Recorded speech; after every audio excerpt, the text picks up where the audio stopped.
Hello, everyone, and welcome back to another episode of Behind the Smile. Today, here in the studio with me, I have Carlo La Marchesina. We were trying to do the R roll off camera, and I feel like I nailed it. Yeah, no, that's pretty good. Okay, all right. I'll keep trying. There's always room for improvement. Now, for those of you who are long-time listeners, you will remember Carlo. He was actually a guest on the show, episode 25, which is crazy because that was over 100 episodes ago.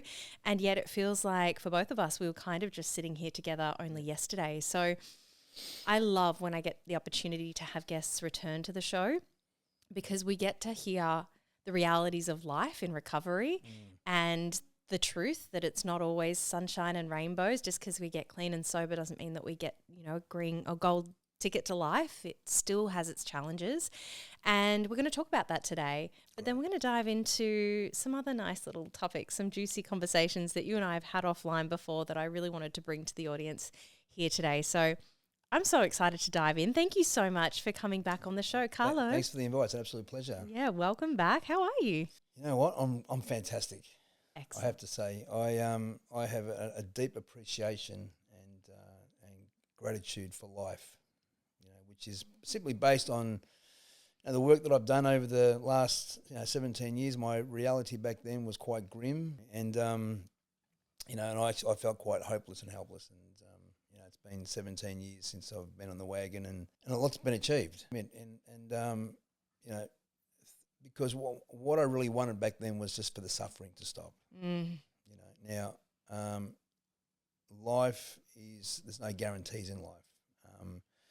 And I think that we do have to go through some measure of pain and suffering in order for us to undergo those challenges and grow, learn and grow from those experiences, which, I certainly did run from for many, many years, for most of my life.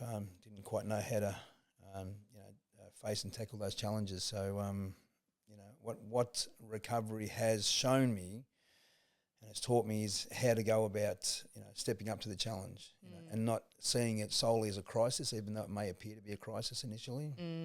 Since we caught up, there's been a lot of heavy things that have happened, and I've had to really kind of just realign myself with something has helped me along the way, which has really kind of helped me sharpen and harness that whatever that thing is for me, and it certainly has got me through. So I'm really looking forward to diving into that today and hearing more about what's been going on for you the last couple of years since we last sat down. But for those who perhaps haven't listened to episode 25, I do want to encourage you to go back and have a listen because we really dive deep into your backstory. However, for the purpose of us diving into the conversation today, can you please share with the audience, where do you live, what does an average day look like, and what do you do for fun? Okay, good question. So where do I live? I live in Windsor, not too far from here. I spend a lot of time working with my clients, which I consider to be quite special and feel quite privileged to be in that position. My clients, clients of a rehabilitation program that I run, Harmony House Private, and it's hard to say what a day will look like beyond the schedule. The schedule is just simply what we have in place, as part of the program. But let me tell you, I'll get a lot of curveballs coming out of left field, I bet. Which I need to negotiate, with myself and my staff and the clients as well.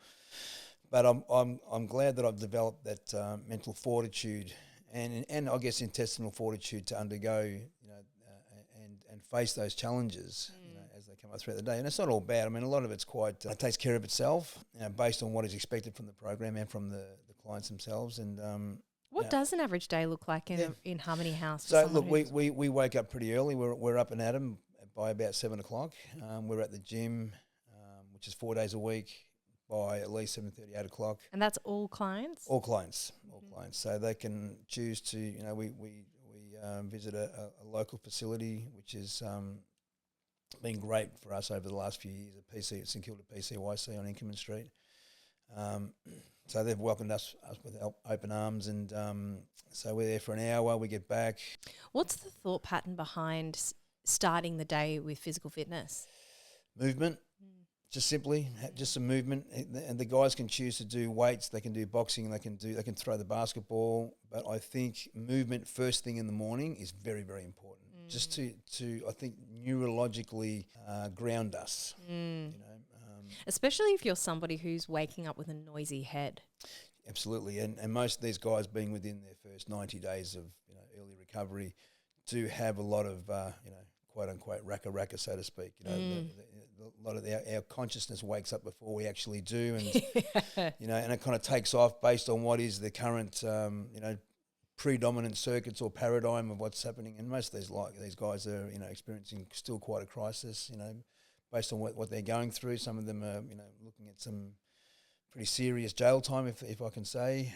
Some of them not. Some of them not sure where they're going to live afterwards. Some of them aren't really sure where they're at with their families, with their kids. So many different things. But I think by just waking up first thing in the morning, have your coffee, have your cigarette, by all means, let's jump in the vehicle, let's go to the gym. Now, the gym, like I said, it's about movement. And I think for me, being a gym guy since the age of 15, on and off, it's been very important for me to maintain some degree of sanity for starters.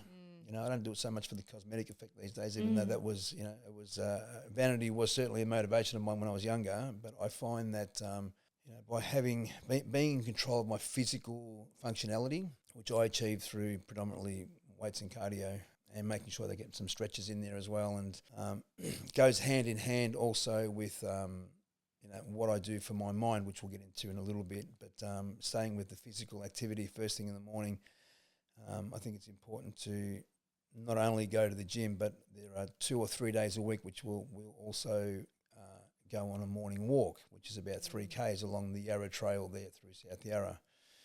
Going into Burnley there, and the idea of that is to just once again get the movement going, and also find the sun and look at the sun. The sun is really important, for us on so many different levels, but it activates certain different parts of our brain, which I won't recall right now because I can't remember. But I know that the sun in the morning, especially through the filtered sun through trees, especially and through our eyes, makes a hell of a difference too. Yeah, I know for a fact that if I have the opportunity, sleeping in I don't think I've really slept in since getting sober 5 years ago. Just kind of doesn't really happen that much anymore. A sleep in for me might be maybe 8 a.m. would be like a real push. If I was lucky. Totally. But what's really interesting is I now have that awareness around what I'm going to have to sacrifice at the end of the day. And so what I mean by that is if I choose to stay in bed longer than I would normally, what ends up generally happening is because I'm missing out on that morning light and that physical exercise a lot of the time, I then find it really hard to go to sleep that night. Yep. And so getting that morning sunlight, it really helps with your melatonin production at the end of the day, which is awesome. Yep. And I think it's really important to establish what I believe needs to be in my life, especially, and what I try and encourage with my guys is a disciplined ritual. Yeah. For the sake of the bigger picture. And the bigger picture for these guys, they're not really aware of what it is, except for just to get through one day at a time, as we say. And what we do in that one day will determine what happens tomorrow, hopefully next week and next month, and so on and so forth. And to get some of those healthy habits going is really important for anyone's sense of health and well-being. So, you talk about getting up early. Now, for me, I'm a 5 o'clock guy, 5 a.m. You are. I'm a 5 o'clock guy, and I don't know whatever happened to my circadian rhythm when I got clean and sober, but I put it down to that I spent a lot of time nodding off due to my choice of drug, which was a very strong Class A narcotic. So. So for me, the discipline is that I have to be in bed by a certain time. And what time is that? Look, I'm aiming for these days. It hasn't always been the case. And it's interesting that as I get older, my wake-up time is further back, instead of, what used to be 6:30, went back to 6, and then went to, 5:30, 5 o'clock. Yeah. So look, so I have to be in bed, at least in bed, by 9:30, 10 o'clock. Absolutely. Now, I'm kind of used to getting 5.5. That doesn't mean that I actually go to sleep, but I just kind of wind down with certain kind of rituals. There'll be a little bit of doom scrolling in there. There might be a little bit of Netflix, but I do things like, I like to get myself aware of that state of mind, which we call the theta state. The theta state is the the bit just before closing our eyes and dozing off, where the subconscious mind is very, very open. And I have a practice where I just say certain things to myself, or I put on maybe something from YouTube that has some binaural beats with some subliminal messages over underneath some music. And so is that almost like an affirmation practice in a way? It is. I like to intercept that part of my mind in that state, the theta state, especially last thing in the day and the very, very first thing in the morning, because there's no conscious interference. The theta state is that it is the state that most hypnotherapists get you into. That makes a lot of sense. Without going into the sleep state, which I think is the delta state maybe, or one of those. Can I tell you something that I've started doing? And I don't know, I just came up with it and I swear by it. Yep. And it goes against everything that's out there at the moment around like Mel Robbins and the 5, 4, 3, 2, 1 and get up. And so I have been a snoozer since as long as I can remember. Alarm button snooze. Love a little snooze. Yep. However, I know that it's detrimental to your productivity throughout the day if you allow yourself to go back to sleep, because you fall back into a sleep cycle, which you then abruptly reawaken 10 minutes later. Yep. So I let myself snooze once, but in that 10 minutes, I don't fall back asleep. I roll onto my back and I put my legs in what we call constructive rest in a yoga pose. So my feet are flat on the bed and my knees are knocked together up high. So I'm not going to fall asleep. And that's when I do my gratitude practice. Okay. And I do this internal, and I start with what are the things that I'm grateful for, and I really have so much access to my heart in that stillness in the morning, and I feel into the emotions of the gratitude, and then I'll basically do a version of On Awakening. Yep. So what's coming up? So that's a 12-step process for anyone listening along. And so I'm thinking about, well, what are the things that I have to face today? How do I want to show up? Is there any areas that I need to be mindful of? Any areas that might cause resentment, harm, whatever it is, fear? Yep. And I am just loving it. I don't know how it's working. Well, I do, but it's more that it's really allowed me to have that time to myself before the world awakens and I actually have to get up into life, and I turn on my phone and I'm getting assaulted by everything that's coming at me. Love it. What I heard there, one of the things that I found is quite important in what you said is that you have this practice of putting yourself in a physical kind of state. So without actually rolling over and going back to sleep, you're putting you're devoting your physical, your body to a particular physical state, which I believe can be referred to as an incantation. Incantation is just simply that we use movement and thought at the same time, so deliberate thoughts. I say an affirmation whilst I'm walking, or affirming whilst I'm doing some physical breath work. Nice. Yeah, and I think it just locks it further into the cells of the body, which helps us retain the information, upon the physical cantation. I incantation, love that. So that makes a lot of sense. So I think it's really important that while we have movement going, that we have some positive thought process going as well, some deliberate and intentional thought process, which is really important, rather than just kind of, it's okay to convince ourselves that we're going to be okay and say some affirmations and so forth, but I think it's it's really solidified and reinforced. To have that embodiment. Exactly, the embodiment of it, which really kind of helps secure it in its place. Oh my God, I love it. Okay, so let's go back to this, what an average day looks like. So we're talking about yourself, but also the people who are at Harmony House. So you guys will work out, you get back to the rehab. What does it look like? So look, we don't have much time to slack off. People are supposed to have their breakfast before we go to the workout or the walk. So basically we have what is called a morning check-in group, okay, which is basically we check in about over the last 24 hours. Now that's based on, we encourage guys to talk about their highs, their lows, their breakdowns, their breakthroughs, their hopes, their dreams, their concerns, and we then allow the rest of the guys, so there's a total of 6, 7 guys there at the moment, including the lieutenant, and who helps me facilitate the groups. And it's more about just allowing guys to be able to speak openly and honestly and being transparent, whilst allowing themselves, and because they're experiencing a lot of unfamiliar feelings because they're coming out of the haze of addiction, what happens is these guys get quite confronted by their feelings. Now, and a lot of guys aren't encouraged just in social settings, especially in addiction, to talk about their feelings. They're told to suppress them, never show them. They can be used as against them. So we encourage some of these guys who, for what it's worth, have got some pretty extremely, how can I put this, some challenging backgrounds, let's call it that. Now, what that means for these guys is that they're trying to find their space. And so by doing that, we encourage them to start to feel vulnerable, okay, and feel safe when they start to express. And some of these guys break down, in front of these other guys, which rough and tough and hard to bluff, so to speak. And the interesting thing about when that happens is that these other guys get quite emotional as well. So they've been given the permission and the space to feel quite vulnerable and allow themselves to be empathic towards their fellow early recovery peer, which creates this magical thing to happen, this occurrence to happen. Sure. And so that allows them to feel the vulnerability, to feel safe within that vulnerability, which is really important for these guys because they've been so suppressed for so long by their own governance.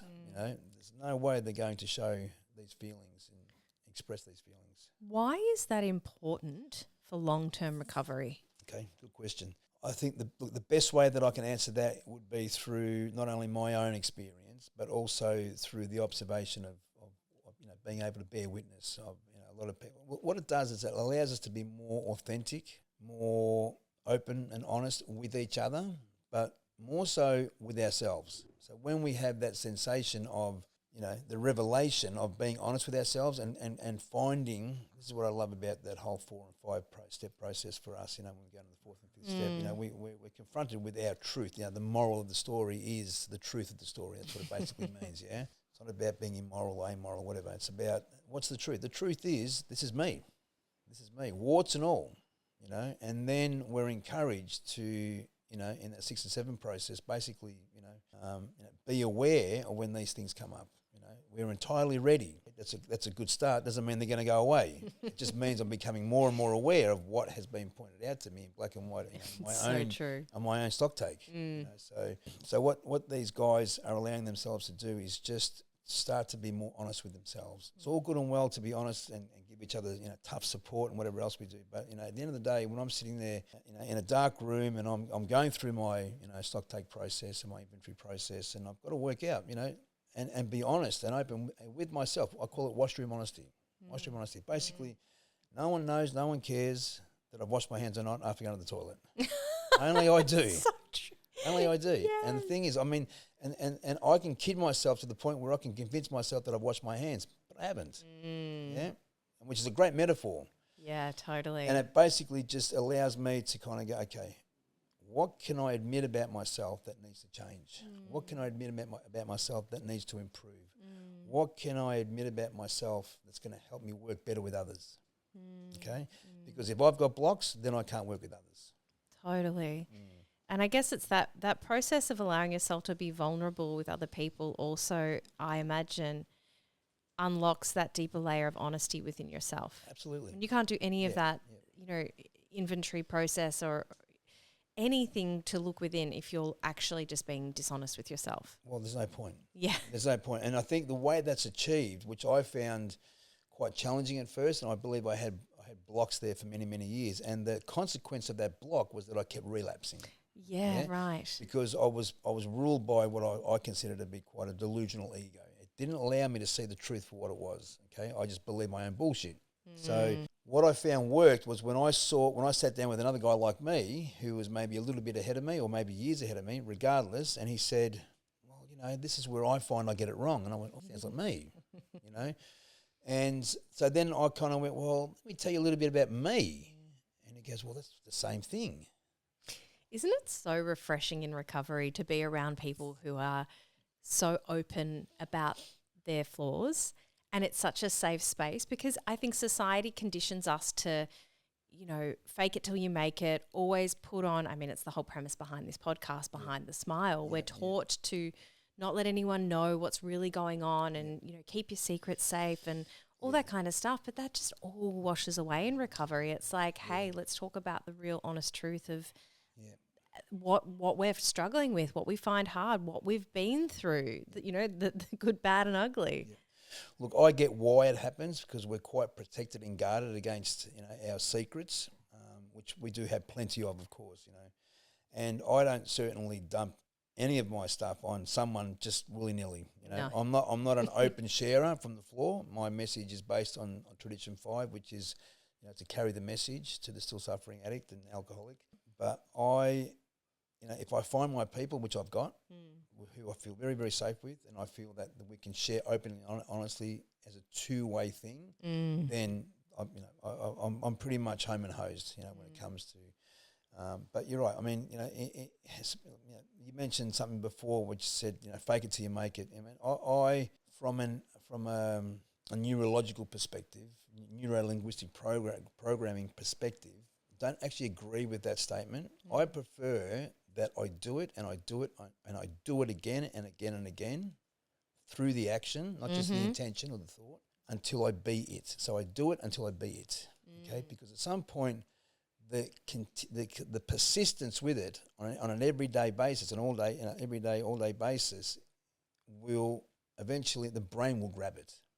Okay, to the point which has enabled me to make significant changes in my psyche, you know, in my whole cognitive process, you know, the paradigm that I live by. So much so to the point that when I reflect back on old paradigms that come through from my addiction, and that kind of followed me through maybe the first 5, 7, 8, 9 years, you know, I kind of go, man, who was that guy? Who was that guy? You know, and it was just a programming of repetition, you know, where I just did it and did it and did it until I was it. You know? Now I just say to my guys, and I say to myself, just keep doing this until you beat it. Yes. You know? I don't want to put a fake connotation behind it because it feels like it's subconsciously, it feels insincere. I completely inauthentic. agree. Yeah. You know, I mean, I like it that it's rhymes and it's kind of sounds kind of cute, fake it till you make it. But I'm very, very particular about words. 100%. I think it comes back to that idea of embodiment. Yes. And right. Which is honesty, which is authenticity, which is the the whole journey of recovery. Yeah. Which is a slow burn, I believe. You know, like I said, for me, I didn't feel safe, especially when up against myself. In the early days of my recovery, because I suffered fundamentally what was an identity crisis. You know, I got clean and I just kind of went, wow, who are you? You know, and that's why I kept kind of going back to that. You know, what was comfortable, although there were consequences for it, and that was my relapse. You know, addiction was a nice kind of lukewarm space for me, which, you know, I found myself having to relight the flame to warm up the pot, you know, which was hard work because it stopped working in the end. Of course. You know? Yeah. So, you're stuck in that cycle. Yeah. Okay. I feel like we could go down this hole, but I want to steer us back because let's go back to the day. Let's go back to what do you do for fun? For fun, of course. Okay. So look, my fun is more based on how I connect with my people. I'm a social beast, but I'm nowhere near as social as what I used to be, because I think I used to be one of those guys that was all things to everyone. With the right intention, I thought, but then I kind of worked out that I was probably a bit more of a people pleaser and that I was too much of an extrovert where I had to get a lot of my energy from outside of myself. Totally. And was there a validation piece there as well? Well, like I said, for me, it's been a slow burn in the process of coming to these revelations. For me, it was probably that I found that I liked to spend time on my own, not even with my partner, not even with my closest friends, but just to be in my own space, you know, and kind of feel okay with that, because I was always running away from myself. Yeah. So what I discovered was that I felt quite safe in that place, that I didn't have to be with anyone, you know, that I didn't have to be conversing, or I didn't have to reveal, or I didn't have to find out, or I didn't have to inquire, or I didn't have to. It was like, okay, it's okay. I'm okay just to be here, reading a book, watching TV, looking outside of my window, contemplating, reflecting. You know, It's pretty amazing. Yeah, isn't it? and so for fun, I mean, look, you know, I love hanging out with my partner. I love my beautiful Donna to bits. You know, she's the love of my life, and I find that, you know, we have a very, very easy dynamic, and we leave each other alone. Yeah, You know, we don't expect that much from each other, apart from giving what I feel, you know, I feel is right for her and I, not just her, but for myself as well. You know, and we have this really nice kind of, you know, unspoken agreement about how we are with each other. You know, and she feels the same way. I can speak for her, I believe. I do my meetings. I love working with newcomers. You know, I love to. Look, I don't have many hobbies. I have to admit, I used to love playing drums, which I haven't done in a long time. I used to love doing my artwork, which is my main faculty. You know, my main talent, which I haven't done for a long time. I just spent years at art school, you know, trying to hone that skill. Wow. Yeah. I was working on being a fine artist, specialising in all sorts of mediums, but haven't touched it. But my intention, I believe, is once this kind of all settles down for me, I'll just tuck myself away in a little studio and come out with some wonderful. And something we were talking about before we started recording today was just how immersed you are in your work, and that it doesn't feel like work because you're doing your life's purpose. Yep, definitely. Yeah, I can honestly say that because I mean, I've been in this field now for 16 years, and I've been through all sorts of different services, and you know, and I always said to myself back in the day when I was working for other services that I really want to get my own service up and running that isn't just solely based on 12 steps, because that's kind of a little bit two-dimensional for me. And not that I have any issue with that at all. I mean, I encourage all my guys to work with a sponsor, do the steps, join a home group, do service, and there's another one there somewhere. Anyway, I think it's more about that, you know, I have been able to work in this space quite effectively and successfully because I just think I'm more of a conduit here, so it just passes through me. Nothing ever gets stuck. I never take it too personally. I've got pretty good boundaries. You know, I've found my I think appropriate level of communication, of assertive communication. I'm certainly not a people pleaser. You know, I like to have boundaries. I like to teach my guys what it is to have boundaries. You know, and not to be aggressive, not to be submissive, not to be passive aggressive. You know, to be just assertive. You know, and find that voice. You know, I had a guy today, for example, who wanted to do the vacuuming upstairs. I'll give you a little example, right? So, and this guy, you know, he's spent a lot of time in jail, and now he's back with me, and we're going to have another crack at getting him right. And he couldn't find his voice to tell another client to get out of the way so he could do the vacuuming. So what he did, instead of finding his voice, he went around, started picking up little bits off the carpet. Wow. I said, did you have the actual vacuum cleaner in your hand? He goes, no, it was up the other end of the hallway. I said, so how was he supposed to know, apart from you picking up fluff off the carpet, that you needed to do the vacuuming? Because he was just standing there, this other guy. And this client got so bamboozled by the whole thing, he started to ruminate about it, and he went downstairs, and he was like, he was totally, because he couldn't find his voice. And when we spoke about it, I said, look, understand what actually happened there. This guy didn't even know what you were intending to do, apart from you picking up stuff off the floor, which you probably thought was a bit strange. So I said, fine, you got to find your voice. You got to find your voice. It's really important. Absolutely. And I imagine there's actually so many people listening along right now who could really relate to that story. You know, it's so many fundamental things. It's communication, boundaries, people pleasing, all of that stuff that, you know, we're not taught how to do it. No. As children, particularly if there's any sort of addiction, you know, with your primary caregivers. Sometimes it's not even that. They're just absent. Maybe they're working really hard. Whatever reason, you haven't received the love, nurture, care, modelling, and therefore you make it up as you go, or you model really poor behaviour. Look, I would say more so in my case, and a lot of these guys, they've modelled, you know, whether it be from intergenerational influences, whether it be from peer influences, whether it be from media influences, you know. I mean, there's a lot of access. We have a lot of access to all these different sort of visions and imagery of, you know, cultures and subcultures, and, you know, what a lot of these guys subscribe to, which is unfortunate because a lot of it is based on, where do I start? Violence, misogyny, crime, drugs, murder. You know, like it just goes on. The list goes on. You know, and it becomes normalised. It becomes normalised. You know, and based on some of these, you know, these subcultures that we subscribe to, you know, in the way of music, film, TV, you know, the glorification of it, you know, certainly an American Western influence, which is, its tentacles are quite pervasive in terms of how far widespread it is. So I say to my guys at the centre, I say there's no watching or listening to any hip hop, right? Especially the kind of hip hop that has the violence and the misogyny, and because I'm trying to undo what they think is cool.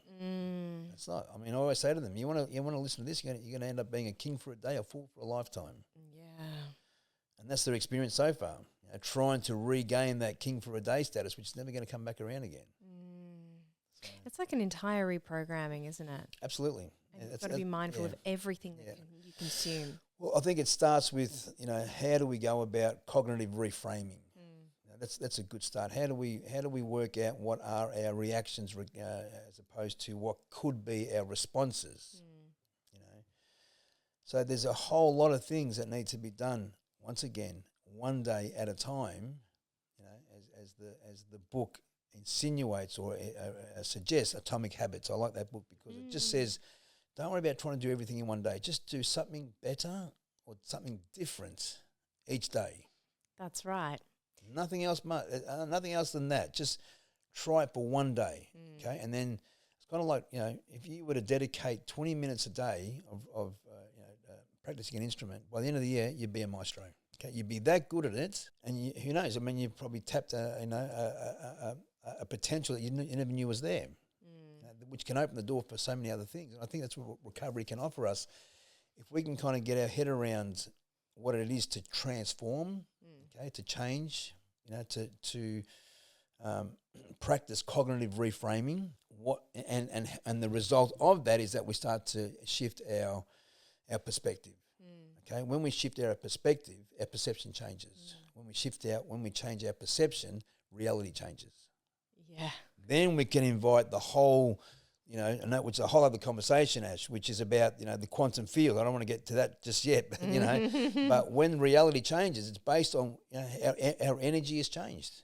Absolutely. When energy changes, our vibration changes. When our vibration changes, frequency changes. I so believe this. And this is why I've been able to actualize, manifest physical representations in the last 17 years, going from someone who was on the absolute bones of their ass, so to speak, quote unquote, to someone that's experienced, incredible wealth, not in terms of financial wealth, but I mean, it's been there as well, but there's been an incredible, I believe in the abundant universe. Yes. And it's not just about material wealth. It's not about the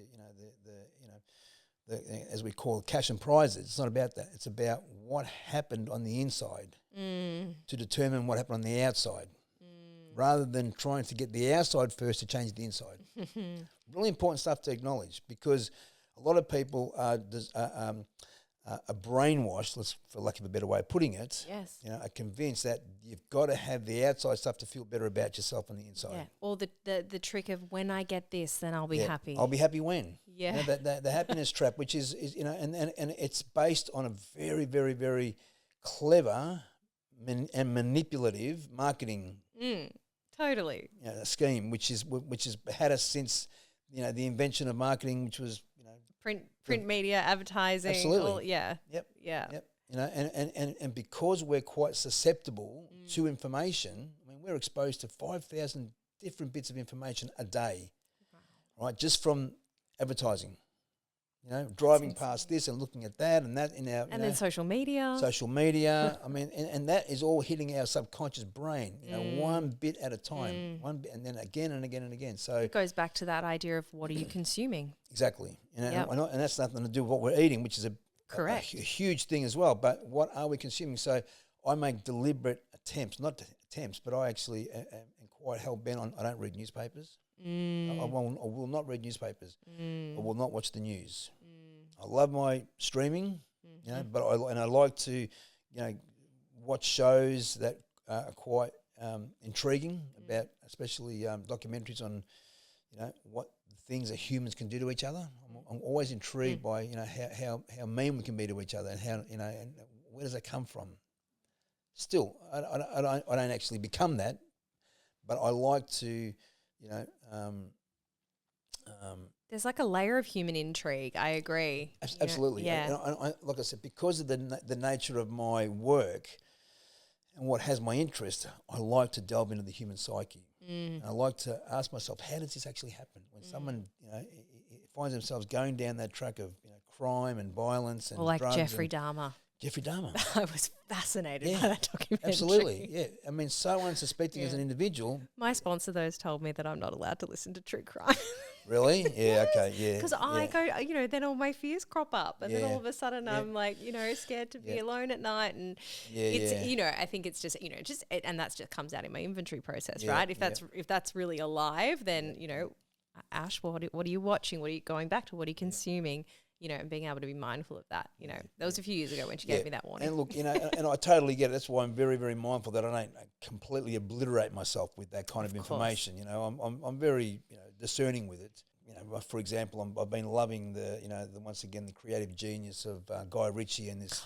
And Mobland. So good. We were watching it last night. Yeah. So, Donna and I are just intrigued by this, this show, and we did it. And she went overseas recently with her mum to, just hang out there in Europe there for a little bit, and we got through about 3 episodes, and she said, "Don't watch any more until I get back." I was like, "Oh, okay." Oh, that's so hard to do. And I actually, I thought, what? Because I love watching it with her. Totally, I'm the same. So when she got back, which was just last Wednesday. We sat down over the weekend and we pretty much, for the next 5 episodes, and we kept falling asleep in and out of it and whatever else, and it's what we do. And we got to the last episode before the next one came out, which has already come out, number 9, I think it was. And I just went, man, Guy Ritchie is such a genius. He's found that genre of the gangster world, based on the English kind of geezer, Cockney geezer. Yeah, the accents. And then Tom Hardy, man, like he's just phenomenal. Freak. He's so good at what he does, Yeah. And I love that he's one of us as well. Totally. I always love that when you find that out. You're like, it's really cool. And he actually he's quite loud and proud about it. He wears it like a badge of honour, and he's quite generous in what he does with himself, So good.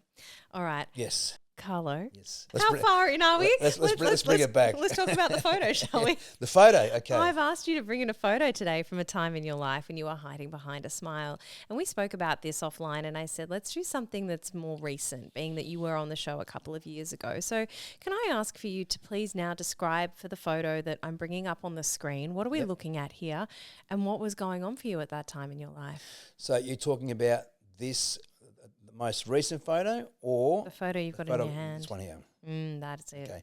So I was looking through my camera roll, and I kind of went, there's nothing much really decent there, because I don't know, for some reason I'm not that interested in taking photos of myself these days, or being in a photo. Yeah.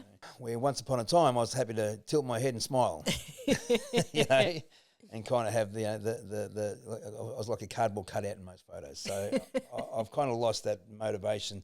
But this photo here, look, basically, what it shows me is someone that's quietly kind of self-assured for good reason, not in an arrogant or cocky but just someone who's kind of like in a good place, And there's a little bit of a smirk there, which indicates that I like who I am these days, and I will allow you to be whoever you want to be as well, without getting in your way. And I hope that whatever you need to work out, you work it out.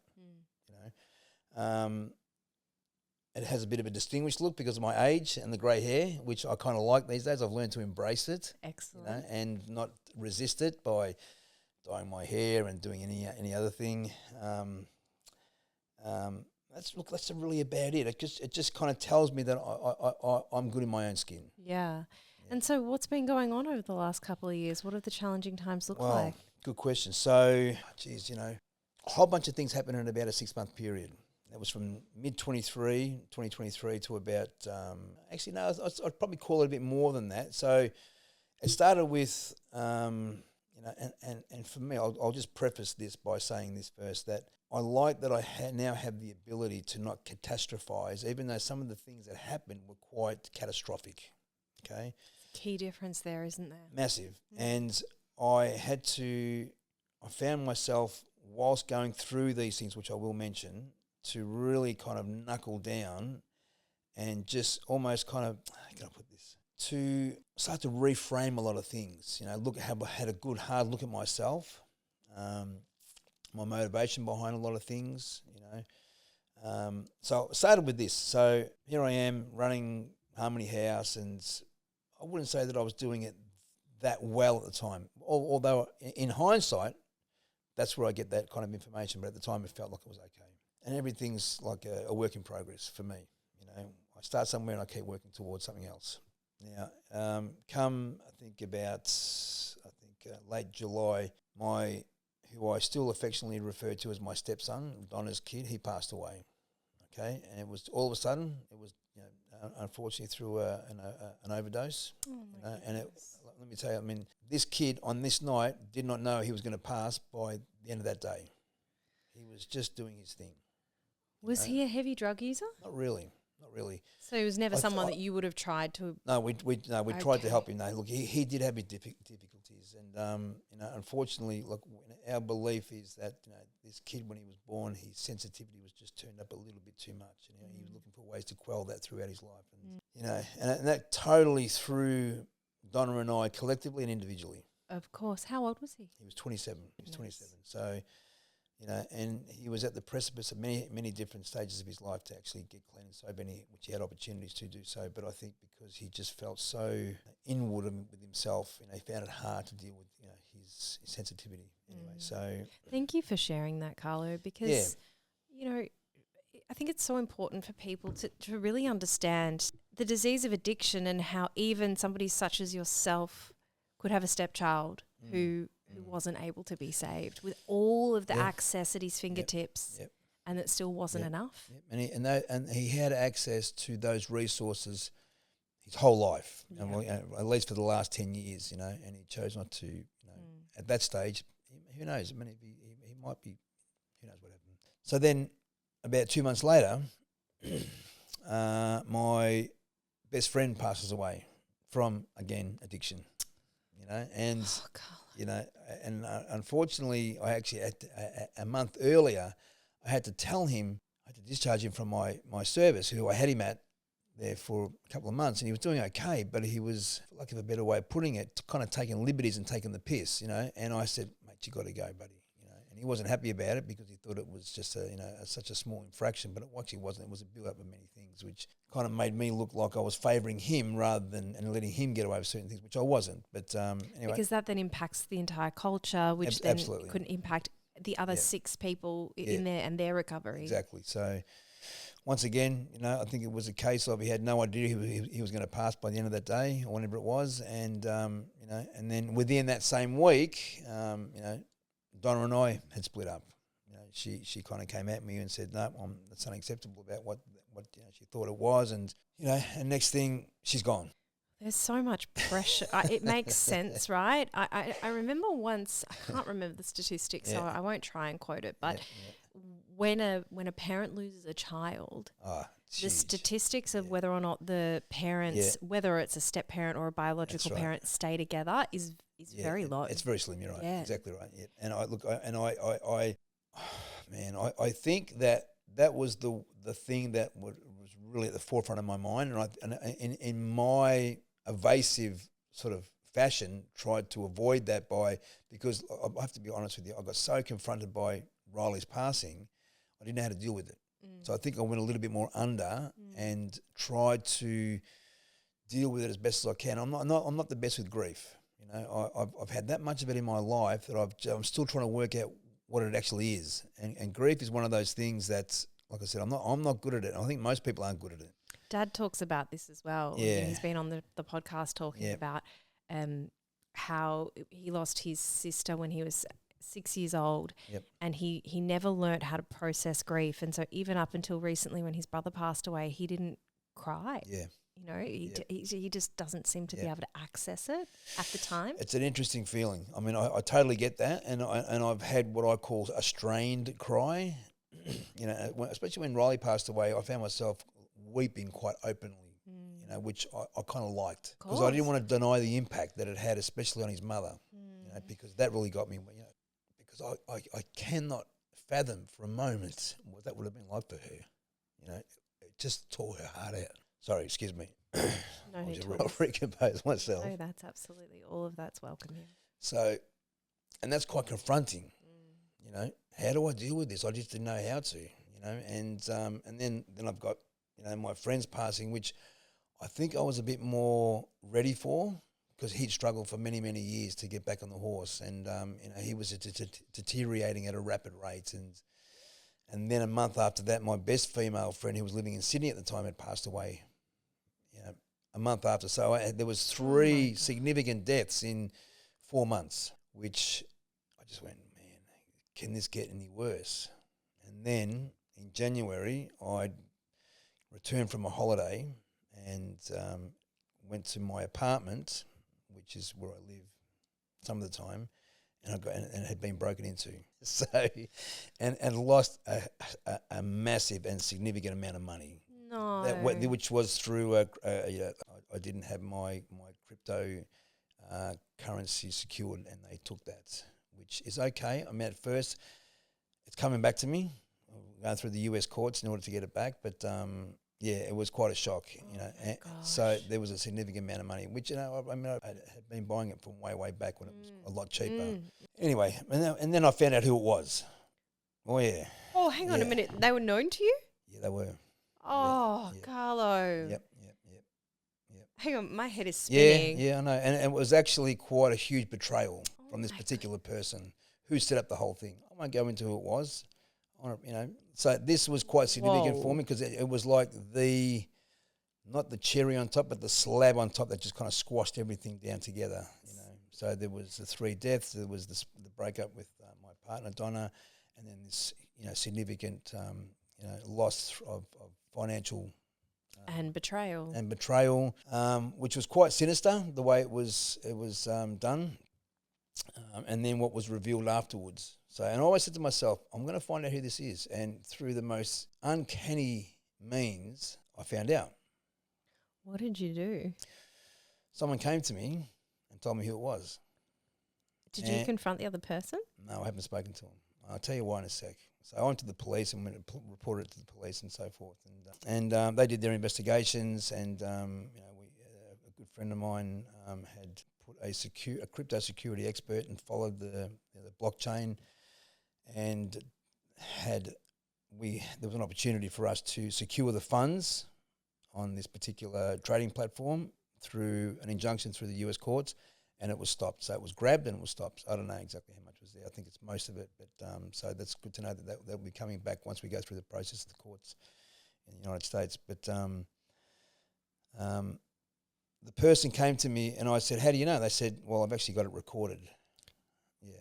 So it was really bizarre the way it came about. So I actually heard this person admit that it was them who set it up through these people and mention who the people were. Now, my first instinct was I wanted blood. I'll be honest with you. I wanted blood. Of course. I wanted blood. Okay? Yeah.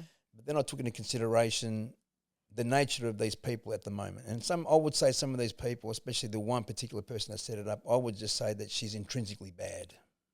Okay? That's the sort of person she is. Okay? You know, and I believe that's, you know, my belief is this. If we sit on the banks of the river for long enough, we will see the bodies of those float on by that have done us bad. Now, I don't say that in a bad way, because I always want the best for people, okay? But if people still behave that way, then, you know, they've got to pay the karma. It's just how it is. Which they will. And as it turns out, I'm not quite sure where she's at, but I know a few of the other guys are in jail now, and, you know, so look, it'll come. I don't have to do a thing. I don't have to play God here. That's right. You know, I don't have to be the arbiter through my actions of anyone's conduct. Okay, I just kind of and let me tell you, I sit up at, you know, sometimes, and I go into that, you know, the rumination of what happened. I kind of go, you know what? Don't worry. It's gonna. They'll get what they need as they need it. You know, and I would hope for most of those people that they will find a better way of life. I really do. Honestly, I do. Regardless of how it's affected me. Because not only is their actions going to impact me as it has, it's going to impact many, many others, especially their own lives.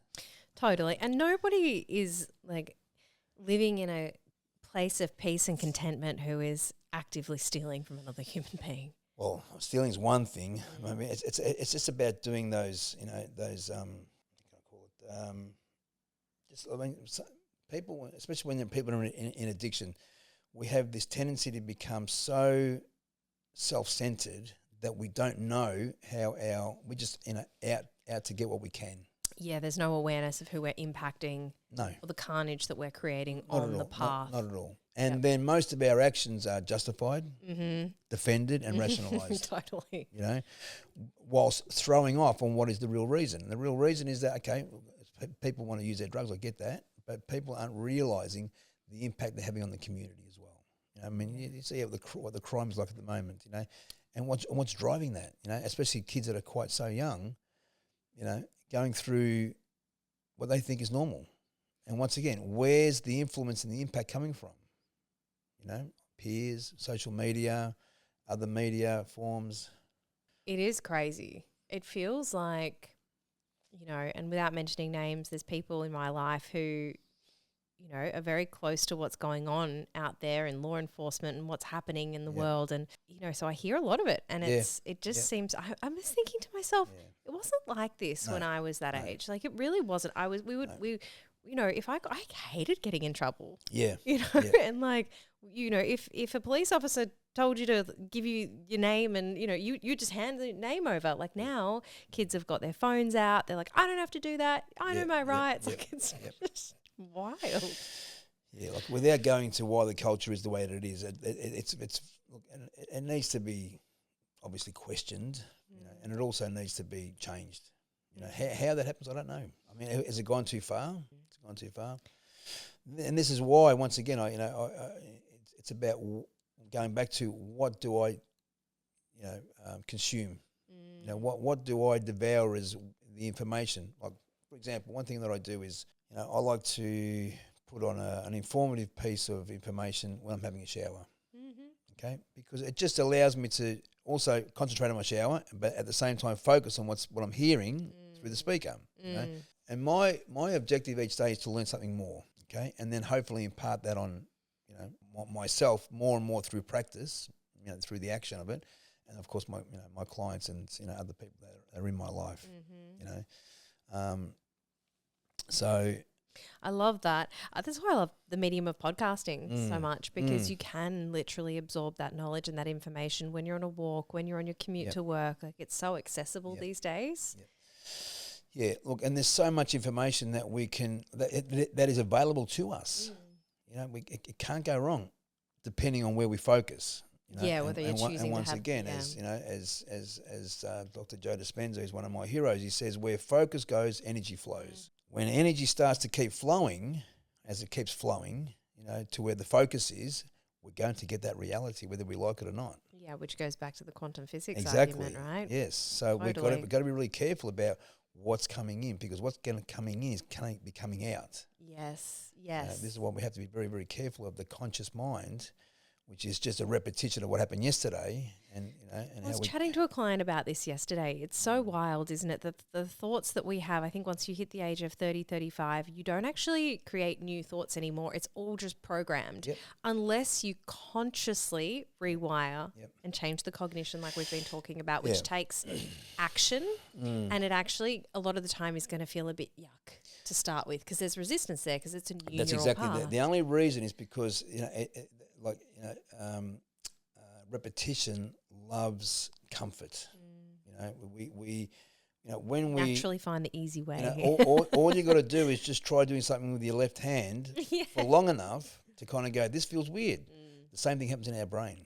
And this is why recovery is the same exercise. I mean, I literally had to go from using one part of my brain to creating a whole other part of my brain, which was helped along by a lot of what was already intrinsically there. Which I believe is a high consciousness that we all have. And that's where we can access that part of ourselves that tells us to do the right thing, okay? Which, for me, I found that I believe my wiring was so dodgy through repetition of being that way for so many years.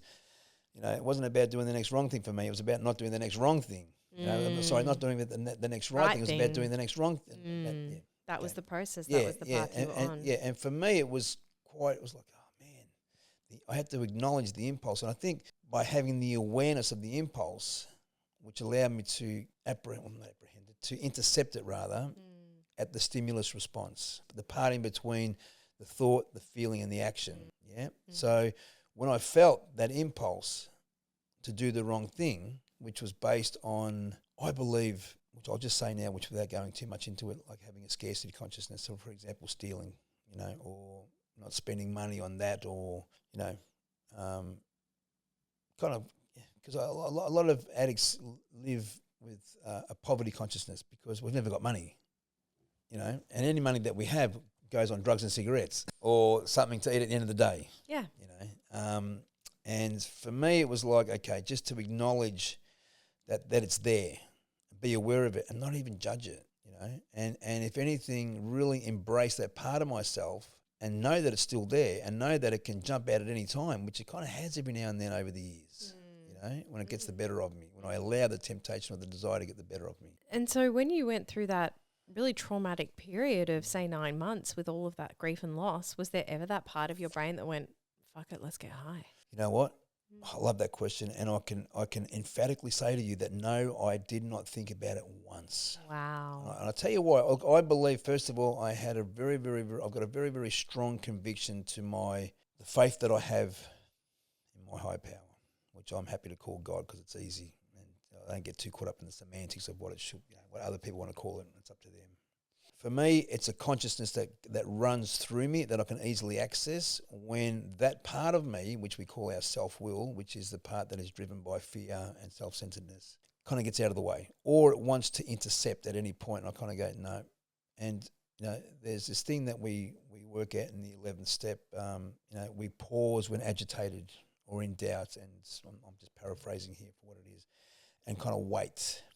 Now, that for me has been my greatest tool, because it allows me to just sit with the discomfort without acting on the impulse, and just kind of waiting and having enough faith and trust and then courage to move on from it. Now, I've always said to myself, never ever make a decision whether you're mad, glad, happy, sad, bad, angry, whatever.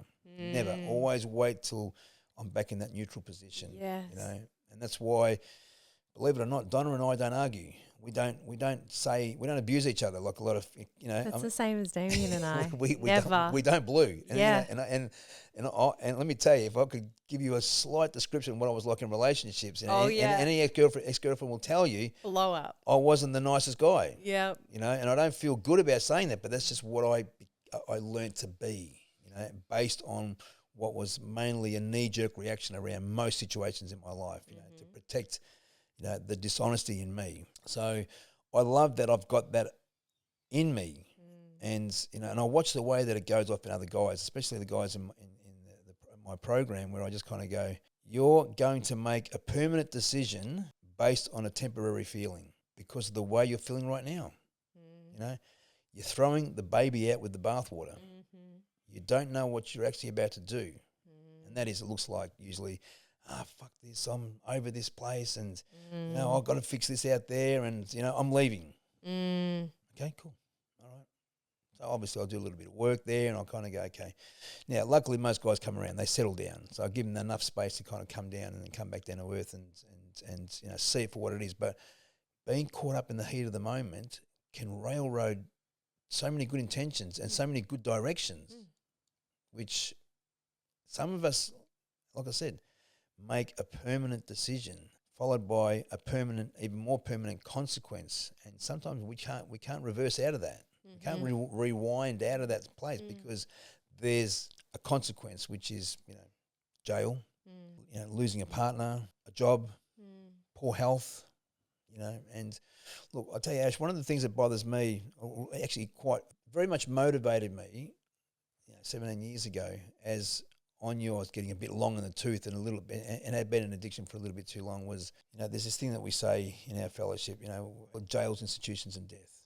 Okay, now I've experienced all of those things except for death, which I came very, very, very close to in 06 when I got stabbed and lay in a bed for an intensive care unit for about 10 days and in hospital altogether for about 2 weeks. Anyway, so the pause for me has been an invaluable tool to use, and I just get better and better and better at it. Even if I have to physically remove myself from a situation, I just do.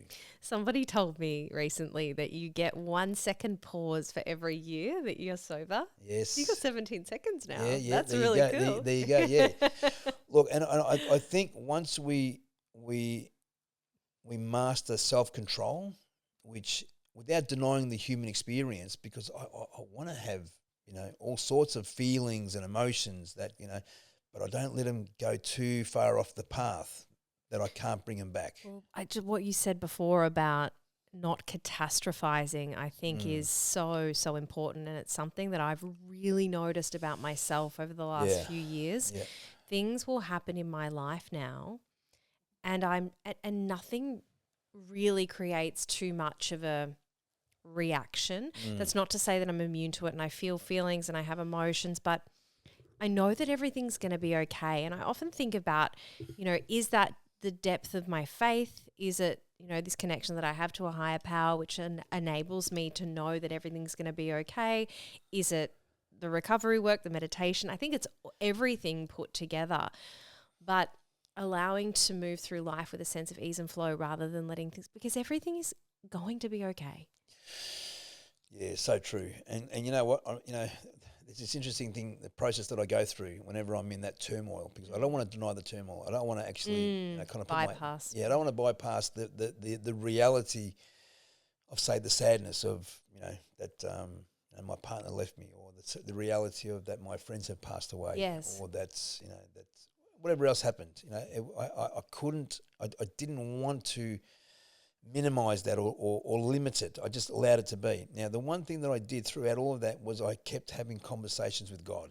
Now that sounds kind of corny, but I'll tell you how it looks, because they say that our addiction talks to us in our own voice.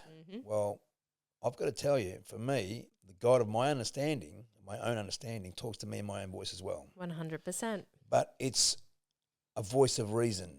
It's a voice of wisdom. It's a voice of love, care, nurture. And it just says to me, I get it, Carlo.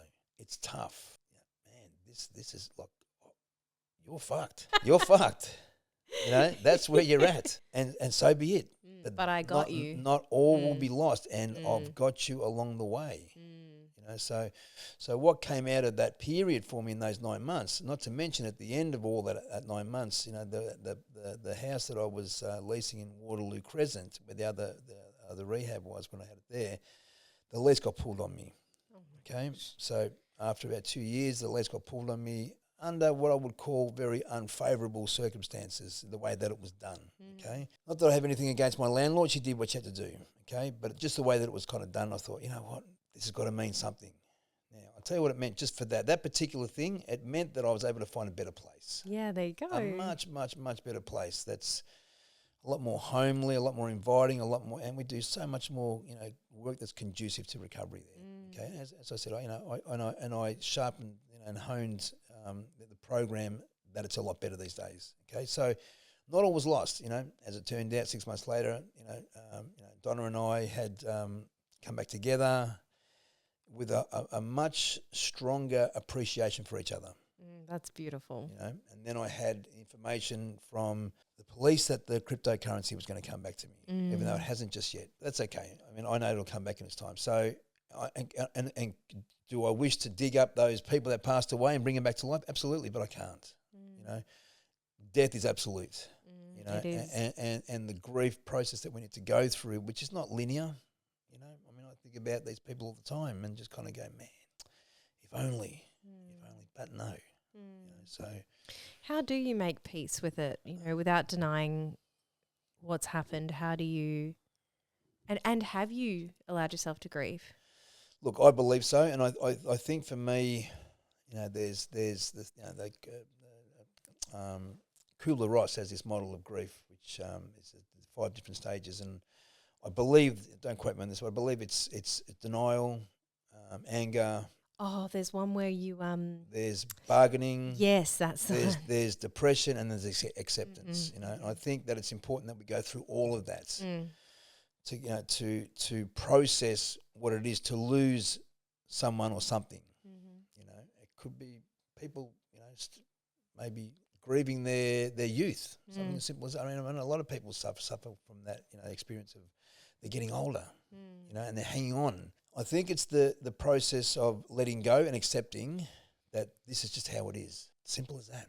Nothing more, nothing else. This is how it is, because, I don't want to hang on and wish things were different because they're not going to be. So, and it's about how do I process whatever the event, the situation, the place, the thing, the outcome, the circumstance, whatever. I have to understand that this is just meant to be what it is. It is what it is. It's meant to be what it is. And, and some of it I just can't afford to take personally. I can't, honestly. I mean, if I do, then I start to go back within myself and start to, persecute myself, which I don't think is fair on me. And it's very easy to kind of, blame ourselves for certain things. And, I mean, I was able to reflect a lot of my, what needed to change, especially in my relationship. Yeah. I needed to change a lot in the way I went about business, for example. The way I went about with my clients, and and know why it is, why I'm in this field of work, which is, like you said, to fulfill my life purpose. And know 110% that this is what I love doing. Sure, there might be a little bit of financial gain from it, but that doesn't even worry me. I'm not even that concerned with it. It's nice to have security, absolutely, and security is very important. But I like feeling safe. I like feeling stable. I like feeling success. I like feeling sound. I like I like for things to be in their place, even when they're not. There's the feeling is it's okay for now. Yeah. And and I've for me, I've learnt to really embrace those challenges. And I encourage other people, don't run from this because this is here for a reason. There's a lesson in this. What's the opportunity? Yeah. Where are we going to learn? Yeah. And I look at life a lot like, when I was a kid, I played video games.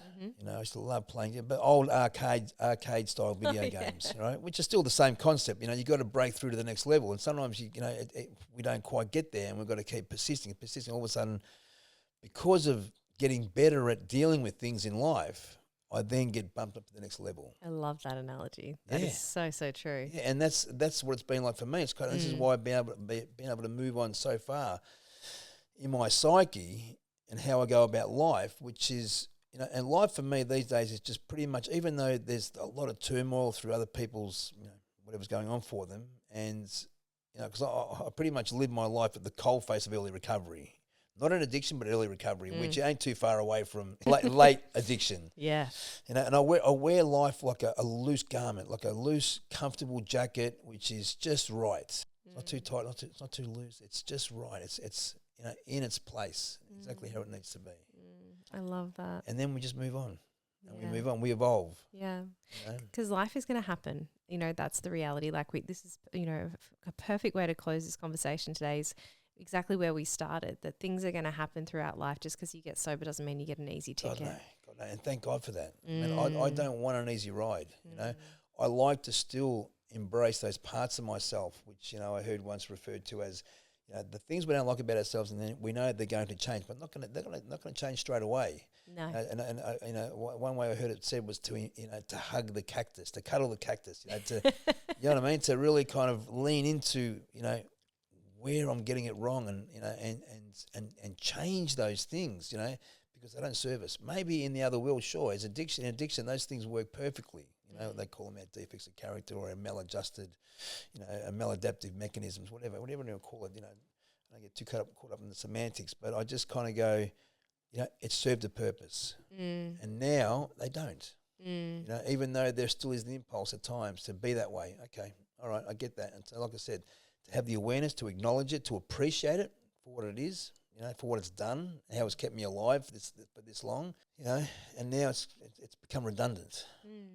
So a lot of those maladaptive mechanisms that I developed over those years have pretty much fallen away because I've replaced the fear, or the self-centered fear, in trying to control and manipulate and have my way and hide from, and that no longer needs to be there, because I have faith and trust in something or an energy which I've been able to access through.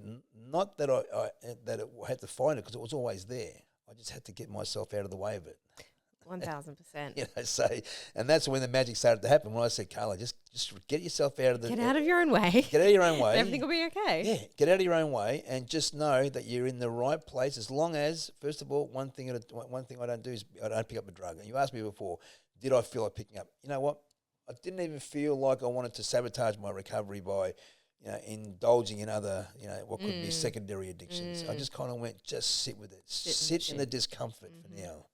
Okay, because recovery has taught me that it does pass. It does pass, and it will pass. It will pass with lots of reason, lots of lessons, and lots of outcomes. Yeah, that's it. Absolutely. That's it. And I just say, don't be afraid. Don't be afraid. This is here for a reason. That's beautiful. Let it do its thing. Carlo, we could chat forever. Absolutely. But we are coming towards the end of the conversation today. And there's one final question that I want to ask you. Please. Now, I did ask you this last time, but things may have changed. So what are your 3 non-negotiables that allow you to live your life today, happy, authentic and free? Yep. Okay. Great question. I really appreciate that. Now, if I was to think about that for too long, I wouldn't give you an answer. So I'm just going to say, off the cuff, I would say my 3 non-negotiables is that I pray every morning. That's one non-negotiable. Even when it's cold and I'm sitting there, I'm naked, and I'm like, you know what? I just do it. Okay. Non-negotiable. Number 2 is my physical and mental health. Very important. So always training, whether it be cardio or weights, or be very, very mindful of who and what I bring into my life, information-wise, people-wise, energy-wise. Okay, I'm very, very guarded about, I'm not just, once again, I'm not going to be that guy that's all things to everyone. The third one would be around my recovery. Okay, that's an absolute. No, I would say that would be number 1. Okay, that'd be the priority. My recovery comes first, and nothing. That means meetings. That means step work. That means daily. I wouldn't say daily. I'd say regular inventory. Okay, just keep looking at myself without being too self-flagellating. I don't want to be that guy. I kind of go, you know what, you got it wrong today. Maybe today, tomorrow will be different. Yeah, I mean, it says in the book, we don't sit and wallow on that stuff. That's right. So, and that basically, like I said, meetings. Working with newcomers, especially. I find that when a new person comes in and they're standing there twiddling their thumbs, there's a part of me which is quite empathic and compassionate, where I have to go speak to that person. Yeah. Because I've got the personality to approach that person without scaring them and saying, hey man, can I get you a cup of coffee after the meeting? We've got a bunch of us going down the road. You want to come with us? So important. 100%. And that will not get lost in that person. And I would say to that person, and when he says, can I pay for this? I said, no, I would insist you then give it forward down the track when you can. So important. I know I said we were wrapping up, but I just want to ask one more question. And this is for people who, because I remember thinking this myself before I got into recovery. So for anyone who's wondering, Carlo, why at 17 years clean and sober do you still need to go to meetings? Man, I love this question. I've got just the answer for it, because this is the answer for me. Now, I don't go to meetings to cling to some clean time. I've got my 30 days, I've got my 60 days, I've got my 90 days, I've got my 6 months, my 9 months, my 12 months, my 18 months, my multiple years. I go to meetings to be inspired. I go to meetings to be inspired by a message. Now, the message can come from the newcomer, or it can come from the older sober member, the older cleaner member. Now, what I get from that message is always a message of hope, a message of wisdom, and I would say a message of that I'm still in the right place. I'm still in the right place. I don't have the desperation of a drowning man like I did when I was in my early recovery. And I clung to the life raft like it was the only thing. And that life raft for me was meetings. My people, seeing them, second halves, talking on the phone, laughing, making new experiences, with my whole new life, which I didn't know was possible. I hoped that it would be possible. possible, and I actually did experience the reality of of it, that it was possible. So I go to meetings to see my people, of course. I love that there's a whole bunch of us still in recovery after all these years. I love that I make new peers along the way. I love that there's going to be a bunch of us, going overseas soon for a convention. Are you going to Canada? No, I'm going to Bali. Bali, Yeah, going to Bali. Yeah, going to Bali. Amazing. And it's look, the convention's great. Love going there. Love hearing other speakers, but it's about all of us getting together. The connection of us getting together and doing things together. And some of these guys and I have a history that goes back 22 years. Yeah. To me, it's really important that the only thing that's probably I've had more history with is my addiction. But that's insignificant now to what is significant, which are these relationships with these people, where we jump on a big jet aeroplane and we take off to a convention and we just hang out poolside, sunbake, train, eat, massages, go to meetings. Man, pretty amazing. I mean, it might sound really mundane for some people that are looking for that, ongoing dopamine hit, but for me, man, I tell you, I kind of go, wow, this is, I feel so blessed. Yeah, it's real and it's authentic. Yeah. And I love what you said about going to meetings to get that inspiration, which is so, so true. And you've sat here sharing a lot of that today. So I want to thank you so much. Yeah, absolutely. Thank you for being here and sharing your story and getting current with what's been happening, because I think it's so important to hear people share honestly and openly. And for a lot of it can be tough. Yeah, absolutely. It can be hard, and to be quite vulnerable. And not only are you actually hearing this, but you're also seeing it on the camera. Me kind of getting a little bit vulnerable there and being emotional based on what happened to me. But I don't mind. I'm happy to bare my soul, warts and all. So be it.